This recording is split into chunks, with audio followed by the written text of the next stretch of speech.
karunia Roh Kudus supaya juga membuka hati kita dalam situasi yang bermacam-macam dalam perjalanan iman kita, pergulatan kita masing-masing di dalam keluarga dan komunitas kita. Mari kita bersama-sama membuka hati. Mohon kepada Tuhan supaya hati kita juga dibuka, supaya sungguh-sungguh bisa merasakan anugerah penyertaan dan penyelenggaraan Tuhan di dalam hidup kita. Ada mungkin mengalami situasi yang berat, entah itu konflik dalam keluarga, entah itu pergumulan batin secara pribadi, entah itu mengalami sakit penyakit yang tak menentu sembuh, apapun itu. Tetapi ketika kita membuka hati dan mohon karunia Roh Kudus untuk membuka hati kita meyakini bahwa setiap apa yang kita lakukan adalah penyelenggaraan dan penyertaan Tuhan.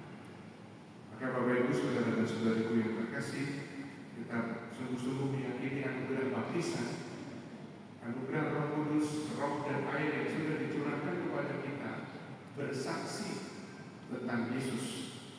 Dan kita berani diajak untuk bersaksi tentang Yesus. Hanya mungkin terjadi kalau kita sungguh-sungguh buka hati.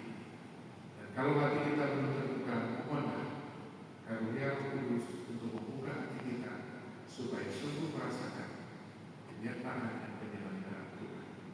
Pada hari ini sampai hari Rabu, kami para imam akan melaksanakan pastoral. Karunia pertama yang dimohonkan adalah karunia penerangan Roh Kudus. Selalu diawali dengan itu, supaya ketika kita berjumpa, membicarakan dan mendiskusikan berbagai macam hal di keuskupan Jakarta ini selalu dalam bimbingan Roh Kudus. Apa yang dirumuskan bukan hanya berdasarkan ambisi, bukan hanya berdasarkan kepentingan-kepentingan, tetapi yang dirumuskan berdasarkan bimbingan Roh Kudus. Maka mari kita mohon bimbingan Roh Kudus di dalam hidup kita masing-masing, di dalam keluarga dan komunitas kita, agar hidup kita senantiasa berjalan